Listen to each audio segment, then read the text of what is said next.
నిరాశీర్యత చిత్తాత్మా త్యక్త సర్వపరిగ్రహః శారీరం కేవలం కర్మ కుర్వన్నాప్నోతి కిల్బిషం. మనస్సును కర్మేంద్రియాలను జయించినవాడు, సమస్త భోగాలను వదిలిపెట్టినవాడు, ఆశ లేనివాడు, సాంఖ్యయోగి కేవలం శారీరక కర్మలను ఆచరిస్తున్న పాపాలను పొందడు. యదృచ్ఛాలాభసంతుష్టో ద్వంద్వాతీతో విమత్సరః సమః సిద్ధావసిద్ధౌ చ కృత్వాపి న నిబధ్యతే. తాను కోరుకోకుండా అమరిన లాభాలతో సంతుష్టుడైనవాడు, అసూయ లేనివాడు, సుఖదుఖాది ద్వంద్వాలకు అతీతుడు అయినవాడు, సిద్ధియందును అసిద్ధియందును సమదృష్టి కలిగి ఉండును.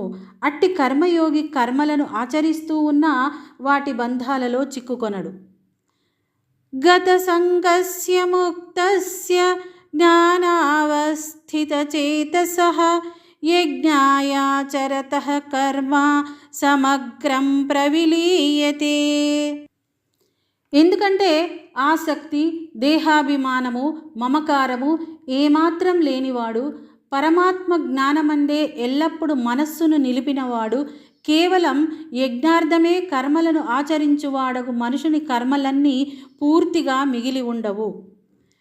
బ్రహ్మార్పణం బ్రహ్మహవిః బ్రహ్మాగ్నౌ బ్రహ్మణాహుతం బ్రహ్మైవ తేన గంతవ్యం బ్రహ్మకర్మ సమాధినా.